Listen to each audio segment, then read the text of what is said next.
स्वागत है आपका पब्लिक इंडिया पर। मैं हूं नीलू व्यास।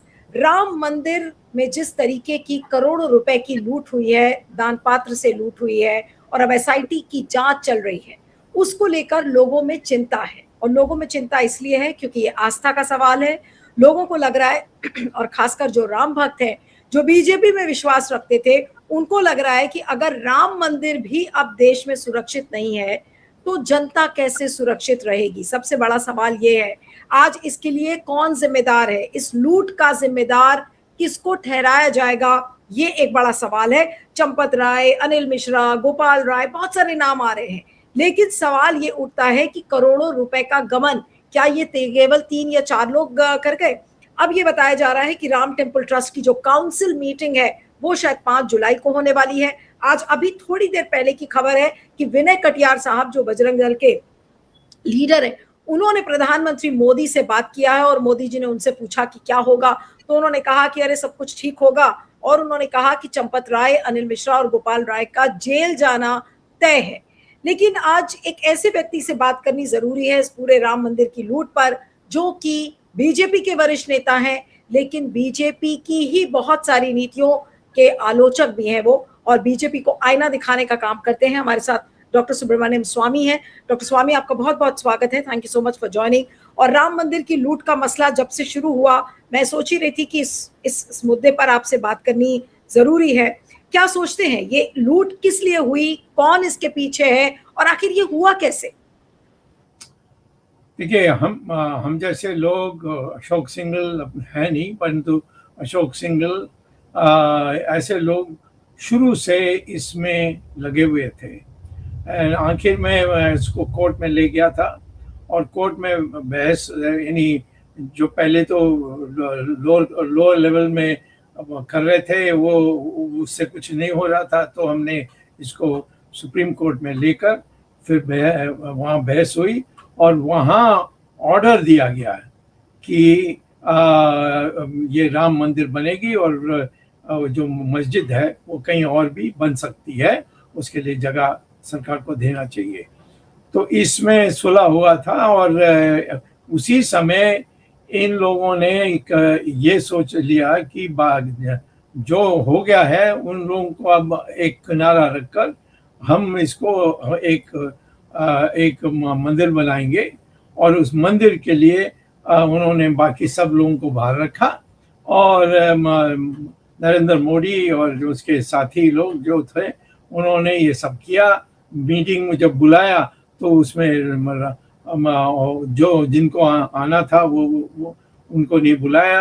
यानी इस प्रकार से हुई थी। यहाँ तक कि शंकराचार्य जो कांची से आए थे वो भी दुख इसमें प्रकट किया था। तो मैं ये कहता हूँ कि इसको एक झमेला जैसा है, यानी एक जैसे वो उनका कोई एक शादी हो रही है या उनकी कुछ बड़ी खड़ी की जा रही है, ये सारी चीज़ें सबको बाहर रखा था।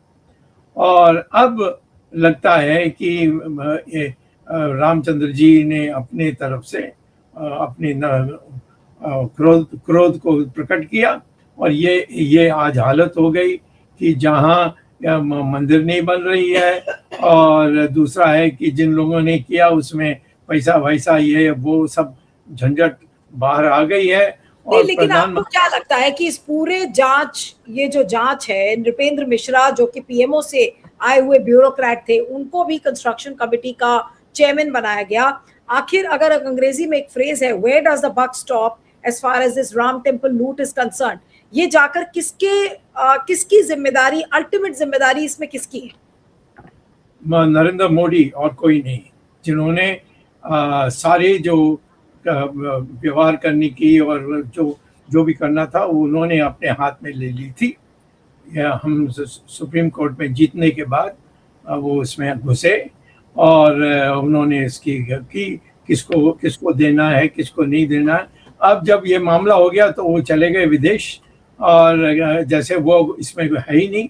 परंतु मैं समझता हूँ कि जब भी इसकी पूरी जांच होगी उसमें नरेंद्र मोदी को भी जवाब देना पड़ेगा इसमें ये जवाब देना पड़ेगा, या फिर जो सजा का हकदार है उस सजा के हकदार भी मोदी जी होंगे? नेचुरली जवाब देने के माने कि यदि जिससे पता लगता है कि उन्होंने इसमें लापरवाही की थी या जिनको रोकना था उनको रोका नहीं, तो फिर तो निश्चित तौर पर जो कोर्ट में मामला बनेगी उसमें उनको भी सजा लेना पड़ेगा। नहीं तो अभी तो कहने के लिए इतना जल्दी हम कि उसको जेल जाना होगा या उसको यानी दंड मिलेगी, ये सारी चीजें अभी तो नहीं कह सकते, परंतु जरूर वो थे उसमें, उन्होंने बैठ करके मीटिंग्स करी और जिन लोगों ने इसके लिए किया था उन सबको बाहर रखा और किसी को आने नहीं दिया और अपने लोगों को वहां बैठा करके किया। और तो इसीलिए अब लॉर्ड भगवान राम ने अपने तरफ से इस सिचुएशन को पैदा किया जिसमें से सब खुलासा होने वाली है। इसमें सजा के क्या प्रावधान है? इसमें क्या सजा होगी? जेल होगी, उसमें उससे क्लोजर मिलेगा, या फिर कुछ और सजा होगी, गिरफ्तारियां होंगी?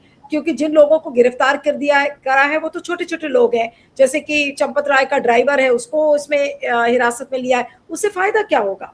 क्या जांच तक सही जी तो अभी है ये बाकी जिन लोगों को पकड़ना है वो तो जब हियरिंग शुरू होगी और जिन छोटे लोगों को पकड़ा है वो अपने बयान देंगे, उसमें से आगे बढ़ेंगे और कहाँ रुकेगी तब जब सारा मामला कोर्ट के सामने आएगी तो इसमें और भी लोग आएंगे जिनको इसके बारे जानकारी है।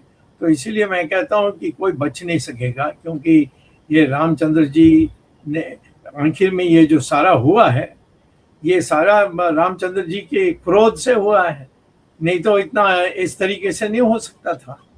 तो मैं समझता हूँ कि रामचंद्र जी के क्रोध में ये सारी चीजें बाहर आएंगी। नहीं, तो आप ये कह रहे हैं कि ये रामचंद्र जी का गुस्सा है जो फूट कर निकल रहा है, ये किससे गुस्सा है? गुस्सा यही है कि इन्होंने इस सारी चीजों को एक व्यापार बना दिया था और जिस तरीके से करना चाहिए था, जिन लोगों ने इसको इतना दूर लाए थे और उनको मर्यादा देना था, ये सारी चीजें नहीं की इन्होंने। तो उसके लिए रामचंद्र जी होते हैं जो सदा के लिए हमारे ग्रंथ में आप देख सकते हैं, रामचंद्र जी ऐसे लोगों को उनकी रक्षा में आते हैं और यही हमने देखा है। नहीं, लेकिन आपको क्या लग रहा है, जिस समय रामचंद्र जी का ये मंदिर बन रहा था, जो मंदिर निर्माण हो रहा था, फिर प्राण प्रतिष्ठा हुई, प्राण प्रतिष्ठा के दौरान भी मैंने आपका इंटरव्यू किया था और उस समय भी आपने कहा कि जो रिचुअल्स होते हैं कायदे से वो पत्नी के साथ किए जाते हैं, मोदी जी ने वो सब काम नहीं किया, उल्टा अनिल मिश्रा अपनी पत्नी के साथ उस रिचुअल सेरेमनी में बैठे हुए थे। तो क्या आपको लग रहा है कि आज क्या वो पाप सारा अब बाहर निकल कर आ रहा है डॉक्टर स्वामी? बिल्कुल 100% मैंने उसी समय कह दिया था कि ये सारी जो विस्फोट आएगी उसमें सबको पता लग जाएगा वास्तविकता क्या है। लेकिन डॉक्टर स्वामी, आपको क्या लग रहा है, इस समय इतना क्राइसिस है, इतनी बड़ी लूट का मामला आ गया जो कि बीजेपी का कोर वोट बैंक है, हिंदुओं का वोट बैंक है, राम भक्ति के नाम पर मोदी जी ने सत्ता हासिल की, राम का नाम लेकर, जो राम को लाए थे हम उनको लाएंगे, और इस तरीके के नारे लगाकर, स्लोगन्स लगाकर आज क्या मोदी जी वाकई में राम भक्तों को मुंह दिखाने लायक बचे? मोदी के लिए कुछ समस्या होगी तो वो तो अलग बात है, उसमें पार्टी का काम होगा। पार्टी के कार्यकर्ता बेचारे किस लोगों ने पैसा इकट्ठा ही कर सब कोने कोने जा करके पैसा इकट्ठा करके लाए थे, इन लोगों का उसमें कोई कसूर नहीं है। तो जिन लोगों के हाथों में ये या छीन लिया या उनको दिया, उसका दुरुपयोग किया उन्होंने। तो आप ये कह रहे हैं कि जो जमीन पर कार्यकर्ता है वो इस समय मोदी जी से नाराज है? क्या बिल्कुल, आप जाकर बात करिए। मैं तो 6 महीने पहले गया था तो कितनी गुस्सा मैंने देखा कि किस तरीके से ये सारा हो रहा है, किस तरीके से आपस में बैठ करके कर रहे हैं, किनको बुला रहे हैं। अब जो हमारी जो जिन लोगों को आना चाहिए उनको आने नहीं दिया, ये सारी चीजें तो अब बिल्कुल स्पष्ट होते जाएगा और निश्चित तौर पर इस पर जांच तो होने वाली है। नहीं, लेकिन जांच, ईमानदार जांच की हम कैसे उम्मीद कर सकते हैं सर?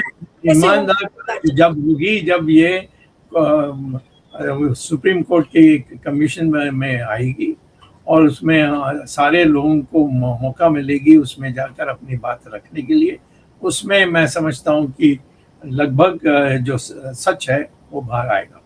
नहीं तो ये एसआईटी के कोई मायने नहीं है, आप ये कह रहे हैं एसआईटी से कोई फायदा नहीं बनाया ना एसआईटी इससे। हाँ सर, किसने ये एसआईटी को बनाया? यही लोगों ने बनाया है, इसमें कोई मतलब नहीं है। ये तो सुप्रीम कोर्ट के तरफ से इसको एक आदेश आना चाहिए। नहीं तो सुप्रीम कोर्ट क्या इसमें सुओ मोटो लेगा? कुछ सुओ मोटो लेने की जरूरत नहीं है, क्योंकि और लोग जाकर के फाइल कर देंगे। ऐसा नहीं है कि उनको नहीं तो अपने ये आप कैसे बनाएगा? आपने कहा कि सुप्रीम कोर्ट इस पर कमेटी बनाए, वो कैसे बनाएगा ये कमेटी? कमेटी सुप्रीम कोर्ट तो कभी भी बना सकता है कि इसमें ही पहले ही जो सुप्रीम कोर्ट ने कमेटी बनाई थी तो सुप्रीम कोर्ट को तो पावर है, परंतु कोई आकर जाकर के पेश करना होगा कि इसमें एक कमेटी बना करके वास्तविकता पता करनी चाहिए, तो फिर वो बहस में सही कौन करेगा सर ये काम? तो बहुत लोग करेंगे। अभी इनका नाम लूंगा तो बेचारे उनको उनके पीछे ये लोग बढ़ जाएंगे, परंतु मैं निश्चित तौर पर इस पर बड़ी ध्यान से दूंगा, क्योंकि मैं पहले भी गया था, मैंने पिटीशन रखी थी, उस पिटीशन में ही सुनवाई हुई थी, तो इसीलिए मुझे जाने में कोई प्रॉब्लम नहीं है।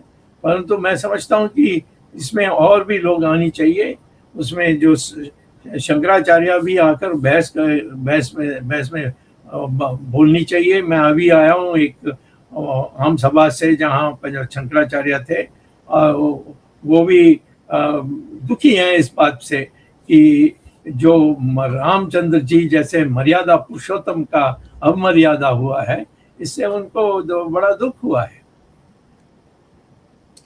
लेकिन डॉक्टर स्वामी, आपको लग रहा है कि ये राम मंदिर चोरी से मोदी जी वाकई में परेशान हो गए हैं, हिल गए हैं, नर्वस हैं? कई लोग तो ये कह रहे हैं कि भाई मोदी जी को सब पता था क्या हो रहा था। नृपेंद्र मिश्रा जब वहां पर थे, जो पीएमओ से गए, तो क्या आपको पता है कि राम मंदिर की चोरी का मामला मोदी जी को पता होगा? इसमें सब पता था, वो तो इसमें कोई मोदी का स्टाइल ही है होगा। उन्होंने वो बैठक में वो भी बैठते थे, और जिस दिन ये सारा फूटने वाला था तो उस समय वो एक छोटा देश के लिए वो जाकर वहां पहुंच गए जहां उनको। आप ये कह रहे हैं डॉक्टर स्वामी, बस मैं छोटा सा क्लैरिफिकेशन कर रही हूँ, आप ये कह रहे हैं कि मोदी जी को पता था कि राम मंदिर में चोरी हो रही है? बिल्कुल। इसमें ना उसके तो इंटेलिजेंस ब्यूरो मोदी के पास है, उनके पास आईबी है, कितने जांच हैं, सारी चीजें उनको बताते रहेंगे, और मुझे पूरा विश्वास है कि उनको पता था। नहीं, लेकिन हमारे पास कोई सबूत तो है नहीं। अगर सबूत नहीं होगा तो मोदी जी ये कहेंगे कि भाई हमारे पास तो आप लोग कैसे मनगढ़ंत बातें कर रहे हैं? ये तो हमने पहले भी बहुत सुना है, सब सबूत नहीं है कि कितने सबूत होगी जब हम सब बैठ करके बात करेंगे कि भाई हमारे पास ये है, तुम्हारे पास क्या है, तो कौन सी दस्तावेज में हमें मिलना चाहिए, ये सारी चीजें धीरे धीरे होते रहती है। तो ये तो सबकी ऐसी बनावटी होती है कि मैंने इसमें क्या है, कुछ नहीं है, कहीं का आया नहीं, कोई फ्रस्ट्रेटेड है, कोई ये दुनिया भर की बातें ऐसी आते रहती हैं। मैंने बहुत पहले भी देखा है कितने चीज़ों को मैंने जब केस डाली है उसमें से किस प्रकार से कांग्रेस के पार्टी के लोग मेरे बारे बोलते थे। अब इस बार खेत की बात है कि हमारे ओन पार्टी के लोग दिक्कत होने वाली। लेकिन राम मंदिर की जो ये पूरी लूट का मामला है, आपने कहा कि मोदी जी को पता है, मोदी जी के पास इंटेलिजेंस थी, और राम मंदिर के जो टेम्पल कंस्ट्रक्शन कमेटी की जो हेड थे वो नृपेंद्र मिश्रा थे, जो मोदी जी से इतने करीब थे। क्या अब ये पूरे देश ये माने कि भाई एक ये रहस्य हो गया है कि राम मंदिर में चोरी कैसे हुई? आखिर इसको एक बड़े रहस्य की तरह भुलाने की कोशिश करेगी बीजेपी या मोदी जी? नहीं, वो नहीं करें तो इसमें कोर्ट में भी जा सकते हैं और कोर्ट से कहेंगे कि भाई आप एक कमेटी बनाइए। एक आप कह रहे हैं कि मोदी जी कोर्ट से कहें? नहीं नहीं, को मोदी ने ना करें, कोई भी पब्लिक में जो लोग उत्तेजित होते हैं वो जा सकते हैं। हमने Right. कितने केसेस में आए गए थे, कोई वहाँ सरकार से कोई आया था, हम गए, फाइल करने के बाद उस पर नोटिस इशू हुई थी, उसमें से बना सारा। जो 2G स्पेक्ट्रम जो हमने किया था उसमें कोई सरकार ने कुछ किया था? कुछ नहीं किया था। हमने जाकर फाइल किया, फिर कोर्ट ने इस पर जांच की, उससे बढ़ते गया वो। तो इसीलिए इसमें बिल्कुल, आपने डॉक्टर स्वामी दो बड़ी बातें कही। आपने कहा कि मोदी जी को पता था कि राम मंदिर में चोरी हो रही है, एक बात आपने ये कही। दूसरी बात आपने ये कहा कि सुप्रीम कोर्ट के निर्देशन में एक कमीशन बने या एक कमेटी बने जो इस पूरे चोरी की देखरेख करे, एसआईटी से कुछ नहीं होगा। देखिए, चोरी का बात नहीं है, उनको पता था कि दुरुपयोग हो रहा है, और तो दुरुपयोग चोरी से भी बुरा है, क्योंकि वो लोग वहाँ उपस्थित हैं, यानी उनको वहाँ बिठाया है कि काम अच्छे हो, वही लोग कर रहे हैं, ये इनको पता था। वो है, वो और भी बुरा है, क्योंकि वो प्राइम मिनिस्टर है। प्राइम मिनिस्टर को कौन सा मसाला नहीं मिलती है। कितने इंटेलिजेंस लोग आकर के रोज शाम को उनको बताते हैं ये हो गया, ये हो गया, ये हो गया। तो इसीलिए मैं भी मिनिस्टर रहा हूँ, मुझे पता है कि किस तरीके से आईबी और इंटेलिजेंस ब्यूरो सारी लोग आ जाते हैं शाम को और बताने। स्वामी, जो राम मंदिर आप मोदी जी को इसमें रिस्पॉन्सिबल ठहरा रहे हैं, तो क्या आप मोदी जी को माफ करेंगे? ये जो राम मंदिर के अंदर चोरी का घोटाला सामने आया है, इसके लिए क्या मोदी जी को आप माफ करेंगे? अभी माफ करने का सवाल आता नहीं है, उसको दंड मिलना चाहिए, तभी तो हम कह सकते हैं कि अब चले जाओ, या कोई दाग आ जाए। ये राम मंदिर की चोरी के लिए आप ये कह रहे हैं कि वो माफी मांगे, और माफी नहीं बल्कि दंड? इसमें माफी हो नहीं सकता। ये रामचंद्र जी के साथ इतनी बड़ी धोखा हुआ है, इसमें कोई माफ करने का सवाल नहीं है। तो आप ये कह रहे हैं कि माफी नहीं बल्कि मोदी जी को दंड मिलना चाहिए? और जो यदि ये सिद्ध हो जाए तो नेचुरली दंड मिलेगी, सिद्ध नहीं हो सकेगा तो फिर नेचुरली वो हमारे जो ये जो हमारे जो सारे जो कुल मिलाकर के जो तरीका होते हैं कोर्ट में, उसमें वो छूट जाएंगे। सर, इसमें दंड होगा क्या? प्राइम मिनिस्टर एक कॉन्स्टिट्यूशनल पोस्ट है, अब ऐसा तो है नहीं कि मोदी जी जेल चले जाएंगे इसकी वजह से। क्या दंड मिलेगा? मैंने कहा नहीं चले जाएंगे ऐसा मैंने कहा। मैंने कहा कि यदि ये सिद्ध हो जाएगा तो जेल जाना पड़ेगा।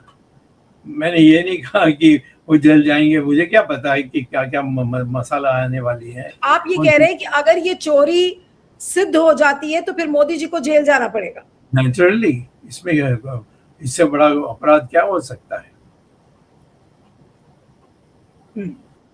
लेकिन आपको क्या लग रहा है कि where does the buck stop in this Ram temple loot case? आज पब्लिक में उत्तेजित है, मैं देख रहा हूँ, इसको दबा नहीं सकते हो। इसमें किसी को यानी कुछ ना कुछ तो होना ही है। ये सरकार नहीं करती है कुछ तो कोर्ट में जा कर के करने से सुप्रीम कोर्ट आदेश दे सकती है, उसमें से शुरू आ सकती है। आप तो जानते हैं कितने ऐसे हुए हैं इंदिरा गांधी के टाइम से, और आपको पता है कि कितने केसेस हुए हैं, किन लोगों को जेल भी जाना था। चिदम्बरम को जाना था। चिदम्बरम जो सबसे बड़े होम मिनिस्टर थे वो भी जेल गए। तो इसीलिए हमारे सिस्टम में कोई भी बच नहीं सकता यदि सिद्ध हो जाएगा तो सिद्ध होने दीजिए। हम कहते हैं कि भाई संदेह हो गया, और लेकिन सर सिद्ध होने की बात तो तब आती है जब एक ईमानदार जांच होगी। जब ईमानदार जांच, अभी तक तो सुप्रीम कोर्ट की कोई कमेटी बनी नहीं है, ना सुप्रीम कोर्ट के नेतृत्व में कोई जांच हो रही है। मैं सबके बारे संदेह में नहीं रखूंगा। हमारे जजेस में भी ऐसे लोग हैं जो बहुत ईमानदार हैं, तो इसीलिए मैं कहूँगा कि हम सब लोकतंत्र में विश्वास करने वाले लोग हैं। कम से कम हम प्रयास करेंगे और इस प्रयास में विजय करेंगे तो भारत की जय होगी। डॉक्टर स्वामी, लेकिन जो भी है डेवलपमेंट, आपको लगता है कि ये बीजेपी के लिए काफी खराब साबित हो सकता है? क्योंकि बिल्कुल। राम की भक्ति वो बीजेपी का कोर वोट बैंक है। क्या आपको लगता है कि अब यूपी इलेक्शंस बीजेपी के लिए डिफिकल्ट होने वाला है, बहुत मुश्किल होगा? देखिए, हमारी पार्टी का एक अलग से एक विषय है, वो है आरएसएस। यदि आरएसएस एक स्टैंड लेती है और इसमें बदल लाती है, पहले भी किया है उन्होंने जब वाजपेयी के साथ प्रॉब्लम हुई थी, तो मैं ये कहता हूँ कि आज आरएसएस इस पर जरूर घोर इस पर नज़र लगाएगी। और जब यदि मोदी ने किया है, आरएसएस इसमें पीछे आगे पीछे हटेगी नहीं, जो न्याय है वो करेगी। इसमें आरएसएस कैसे न्याय कर सकती है जब आरएसएस के लोग भी इसमें इन्वॉल्व हैं? चंपत राय, अनिल मिश्रा, ये लोग तो सब आरएसएस के हैं। बट कोई ये नहीं कह रहा कि आरएसएस का जो सरसंघचालक है वो भी इसमें है, और ये जानते थे पहले। लेकिन सर, आरएसएस की छवि तो धूमिल हो ही रही है ना, उसकी क्रेडिबिलिटी पे सवाल है। उसको साफ करने के लिए ये कदम उठाना पड़ेगा हमको। इसको क्या कदम उठाना पड़ेगा? क्या कदम उठाए आरएसएस? जिन लोगों ने अपराध किया उनको दंड देना चाहिए, या आरएसएस उसमें साथ देना होगा, और करेंगे भविष्य में। पहले भी उन्होंने किया है। डॉक्टर स्वामी, इसमें अपराधी इतने सारे हैं और मोदी जी के नेतृत्व में सारे अपराधी, इसमें कौन रियल अपराधी है आपके हिसाब से? ये तो पहले पता चले। ये सारी चीजें आप मुझसे अभी पूछ रहे हो। मैं ये कह रहा हूँ कि कुछ घटना हुई है और उस घटना पर जांच होनी चाहिए, जांच के आधार पर फिर कमीशन बैठानी चाहिए। ये सारी चीजें मैं बता रहा हूँ। ये कुछ होना ही नहीं है तो फिर इसके माने आप छिपा रहे हैं, मैं नहीं छिपा रहा हूँ। मैं कह रहा हूँ कि कदम बाय कदम वो आगे बढ़ते जाओ इसमें। लेकिन अगर इसमें इस मामले को अगर मान लीजिए कि ठंडे बस्ते में डाल दिया गया, तो क्या इसको बीजेपी का खामियाजा भुगतना पड़ेगा इसको? ऐसे तो मैंने बहुत सुना है, और फिर हम कोर्ट में गए और उसको दोबारा खोला है। जो सोनिया गांधी, राहुल गांधी आज पछता रहे हैं कोर्ट में, वो उन्होंने उसे ऐसे ही डाल दिया, या स्वामी तो ऐसे ही करते रहता है। बात यहाँ राम मंदिर की हो रही है, सोनिया गांधी और राहुल गांधी के बारे में बाद में बात कर लेंगे, लेकिन सवाल ये उठता है कि यूपी के चुनाव में क्या बीजेपी को नुकसान हो सकता है अगर इसमें कोई स्टर्न एक्शन नहीं लिया गया? तो नेचुरली इसमें कदम नहीं उठाएंगे तो हमारे विरोधियों को बिल्कुल मसाला मिलेगा, जोरदार मसाला मिलेगा इसमें, और हमारी इलेक्शन में वो बड़ी प्रॉब्लम होगी। और ये पहले भी हुआ, इंदिरा गांधी की हार जो हुई थी जब जयप्रकाश नारायण आते समय, तो इसी बात पर तो हुई थी। उसने बिल्कुल नहीं। डॉक्टर स्वामी, समझ में नहीं आ रहा है कि इतना बड़ा बड़ा क्राइसिस देश में है। सोचिए कि लाखों स्टूडेंट्स के भविष्य पर तलवार लटकी हुई है। किस तरीके से नीट एग्जाम हुआ, उसके बाद सीबीएसई के एग्जाम्स देखे गए कि उसमें ओएसएम का जो पूरा सिस्टम था वो क्वेश्चन मार्क था। अब ये राम टेम्पल की लूट का मामला सामने आ गया है। लेकिन मोदी जी का विदेश दौरा नहीं रुक रहा है। पहले वो नॉर्वे और तमाम वो देश गए, उसके बाद अभी सेशल्स चले गए। सेशल्स के दौरे को अभी 10 दिन पूरा नहीं हुआ कि आज क्रिस्टोफर लक्सन, जो कि न्यूजीलैंड के प्राइम मिनिस्टर है, आज उन्होंने अनाउंस कर दिया कि मोदी जी तो न्यूजीलैंड आ रहे हैं 10 जुलाई को। अब इस पर क्या कहा जाए? कुछ कहना नहीं है, पब्लिक को समझ में आ जाएगी, और भी बुरा होगा उनके लिए। मैं समझता हूँ यही मौका है उनको, खड़े होकर मैदान में खड़े हो या सड़क में खड़ा हो, जो भी करना है उनको सफाई देना चाहिए, जिससे लोग सोचेंगे कि हाँ भाई। आप ये कह रहे हैं कि मोदी को सड़क पर खड़े होकर सफाई देनी चाहिए? मैं कहता हूँ कि साधारण ऐसा होना चाहिए। वो नहीं करेंगे इसको। मुझे क्या फायदा है उनको कहने के लिए तुम जाकर वहां खड़ा हो, वो तो कभी नहीं करने वाले हैं। नहीं, लेकिन उन्होंने तो खुद एक बार कहा था, आपको याद होगा, जब डिमोनेटाइजेशन हुआ तो उन्होंने कहा कि मुझे केवल 50 दिन दे दो, वरना आप हमें चौराहे पे खड़ा कर देना। तो इसका मतलब वो खड़े तो हो सकते हैं, क्षमता रखते हैं। नहीं, क्या हुआ? क्या कल कुछ नहीं हुआ था, वो सच है, और ये सब भूल गए उसको। तो इसमें मत पड़िए, वो उसने ये कहा, उसने नहीं कहा। हम तो कहते हैं कि अपराध हुआ है तो जो अपराधी है उसको पकड़ना है, और किस तरीके से पकड़ना है, जो हमारे आईपी इंडियन पीनल कोड है, ये सारी चीज़ें उसके आधार पर करनी है। तो मैं तो कहता हूँ कि सब एक तरीके से हम करना चाहिए, जिसके लिए तरीका बनी हुई है। और उसके बाद जब न्यायाधीश के सामने खड़े होकर वो अपना सफाई नहीं दे पाएंगे तो उनको दंड मिलेगी। फिर ये जो विदेश जाने का जो मोदी जी का चार्म है, वो ऐसा लग रहा है खत्म नहीं हो रहा बल्कि और बढ़ गया है। क्या प्रधानमंत्री की कुर्सी, आप देखिए कि साल में कितने दिन खाली रहती है। पहले तो पूरा आधा साल तो पूरा चुनाव में निकल जाता है, उसके बाद जो बचा कुचा समय है वो विदेश चले जाते हैं, विदेश ले जाके अवार्ड्स लेते हैं, और ऐसे ऐसे अवार्ड्स जो कि एग्जिस्ट भी नहीं करते। सेशल्स में उनको कौन सा एक ब्लू होराइजन अवार्ड मिला, पता चला कि वो अवार्ड एग्जिस्ट नहीं करता, लेकिन मोदी जी के लिए वो बनाया गया था। ये जो प्रवृत्ति है मोदी जी की, इस पर क्या कहेंगे सर? मैं क्यों कहना है, मैं तो जानता हूँ, मैं कहूंगा तो लोग कहेंगे हाँ स्वामी तो इसका विरोधी है। मैं कहता हूँ ये पब्लिक को कहना चाहिए। मैं तो जानता हूँ, मैं विदेश में कितने बार जा सकता हूँ, मैंने नहीं कहा, ना कह दिया, क्योंकि जाकर क्या करोगे वहाँ। जब मैं प्राध्यापक था तो मैं जाता था, क्योंकि वहाँ सेमिनार्स होते थे, उस सेमिनार्स में बात होते थे। अभी मैं राजनीतिज्ञ हूँ तो मैं क्यों विदेश में जाऊँ। ये तो अकल मोदी को आना चाहिए कि भाई विदेश में तो आप ये कह रहे हैं कि कायदे से मोदी जी को विदेश दौरे नहीं करने चाहिए? हाँ, यदि प्रधानमंत्री होते हुए कभी कभी जाना चाहिए, यानी 4-5 साल में एक बार या 2 बार, और कोई यूनाइटेड नेशंस एक बार चले जाएं। परंतु ये जो इधर जाना, छोटे छोटे देशों में जाना, ये तो मुझे समझ में नहीं आती। वो विदेश में जाकर बात करिए, सब हंसते हैं। मेरे दोस्त जो विदेशों में कहते हैं कि कैसा तुम्हारा प्रधानमंत्री है, तुम्हारा वहाँ इतनी लालच क्या है विदेश जाने का, जो ये चस्का है मोदी जी का, या शौक कह लीजिए, ये है क्या बेसिकली? मैं नहीं जानता, कुछ हीन भावना होगी उनमें, उस कारण से हो रही है। मैं क्या जानूं। मैं तो जाता ही नहीं विदेश में, क्योंकि यद्यपि मैं हार्वर्ड में पढ़ा के 7 साल पढ़ा के आया, उसके बाद मुझे 1-2 सेमिनार्स में मैं गया था, बस उसके बाद मैंने कहा अब नहीं आऊँगा, चाहिए तो हमारे लिखित में ले लो। तो ये एक होता है, पर यहाँ तो ये रोज आना उसमें फिर कौन से काम वो करते हैं जो उनकी जो जिसके लिए गए उससे अतिरिक्त हैं। ये भी बातें लोग बोल रहे हैं, और इससे हमारी पार्टी की और हमारी देश की नहीं, बट सर अतिरिक्त कामों में तो क्या है? अतिरिक्त कामों में वो ये कहते हैं कि भाई हम ट्रेड और इंफ्रास्ट्रक्चर के लिए जा रहे हैं, हम अपने देश के लिए डील्स कराने जा रहे हैं, अंत में वो डील अदानी के लिए हो जाती है।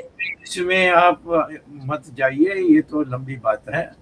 आज मैं ये कह रहा हूँ कि ये जो हुआ है उस पर सीमित रहिए। वो मोदी गया, कितने बार गया, क्या किया उसने, किस लिए जाना था और किस लिए वो किसी और चीज़ों में चले गया, ये सब मैं समझता हूँ कि अभी इसका लेने की सवाल नहीं है। सवाल है कि ये जो हुआ है उसका जो अपराधी हैं उनको पकड़ना है। लेकिन अपराधी कौन है? क्या मोदी जी अपराधी हैं राम मंदिर के? अभी तो अपराधी नहीं कह सकते, अभी उनके ऊपर संदेह है और उनसे पूछताछ होनी चाहिए। और आप कह रहे हैं कि मोदी के ऊपर संदेह है? संदेह को तो सब पर है, जो लोग उसमें थे। अब मोदी तो था ही वहां, उसने तो जब हमने सुप्रीम कोर्ट में जीता इस बात पर, तो नेक्स्ट डे ये जब वहां आकर के अपनी बना ली इसको, और इसीलिए उस दिन से तो ये पूरा मैं ही रहा हूँ। तो इसीलिए उसकी बात मैं कर रहा हूँ। ये कि कौन सा अपराध किया है, उसमें क्या था, ये सारे मेरे पास तो दस्तावेज नहीं है उसमें। एग्जैक्टली मेरा लास्ट सवाल है डॉक्टर स्वामी की, आपने आज 2 बड़े पॉइंट्स बोले। आपने ये कहा कि मोदी जी को ये पता था कि इस तरीके की लूट, इस तरीके का दुरुपयोग राम मंदिर में हो रहा है, लेकिन फिर भी वो चुप थे। इस वजह से, उस नजर से मोदी जी इसके लिए जिम्मेदार हैं और उनको देश के सामने आकर जवाब देना चाहिए। दूसरी चीज जो आपने बोली, आपने कहा कि सुप्रीम कोर्ट के नेतृत्व में एक कमीशन बने या एक कमेटी बैठाई जाए जो इसकी एक ईमानदार जांच करे, तभी ये चीजें सामने आएंगी, वरना नहीं आएंगी। ये दोनों चीजों में, दोनों पॉसिबिलिटीज जो आपने बोली, इसमें से कौन सी पॉसिबिलिटी आपको होती हुई नजर आ रही है? सुप्रीम कोर्ट की जांच या फिर मोदी जी का इस बात को कहना कि हाँ मुझे पता था कि राम मंदिर में लूट हो रही है? नहीं, वो कुछ बोल नहीं सकते क्योंकि फिर वो उन पर ही मैं तो कहता हूँ जो सुप्रीम कोर्ट इसमें जांच करने के लिए आदेश देती है वो सबसे उचित हो गई, और उसमें हम सब लोग करके अपनी जो जानकारी है वो पेश करेंगे। चलिए, आपको उम्मीद है कि सर इसमें ईमानदार जांच हो पाएगी? बिल्कुल 100%। किसकी नहीं हुई आज तक? इंदिरा गांधी को कटघरे में खड़ा कर दिया। तो इसीलिए मैं ये कहता हूँ कि ये तो आप निराश ये कह रहे हैं कि अगर अभी नहीं हुई तो कुछ सालों बाद सही, लेकिन ये सच राम मंदिर की लूट का सामने आएगा। नेचुरली रामचंद्र जी को खुद कर देंगे। ये कई लोग कहते हैं कि रामचंद्र जी ने ये सब गड़बड़ कराया क्योंकि वो तंग आ गए थे ये सारा देखकर। तो ये इसमें हम नहीं लेकिन आप जाएंगे। मोदी जी को राम भक्त तो मानते होंगे ना सर? मैं बहुत लोग राम भक्त मानते हैं अपने नहीं, मोदी जी कितने बड़े राम भक्त हैं, पहले ये बताइए, बस ये आखिरी सवाल। मैं नहीं जानता हूँ कि किसकी भक्त हैं और किस भगवान की भक्त हैं, ये सब मैं नहीं जानता। परंतु मैं ये कहता हूँ कि ये रामचंद्र जी जो मर्यादा पुरुषोत्तम, उस मर्यादा पुरुषोत्तम में इतनी गंदगी आई है, इससे बढ़िया, इससे ऐसी चीजों में हमारे देश में हुई है, यही हमें शर्म आती है। आज आप काफी शर्मसार हैं, आप कह रहे हैं कि शर्म आ रही है राम मंदिर की इस लूट को देखकर। हाँ बिल्कुल, ये अभी तो मुझे जो तो लगता है कि और भी मिलेंगी हमें देखने के लिए, और इसके लिए हमें तैयारी करनी चाहिए कि दंड किसको मिलना चाहिए, नहीं मिलना चाहिए। बिल्कुल। चलिए, आपका बहुत बहुत शुक्रिया doctor Swami, thank you so much for joining.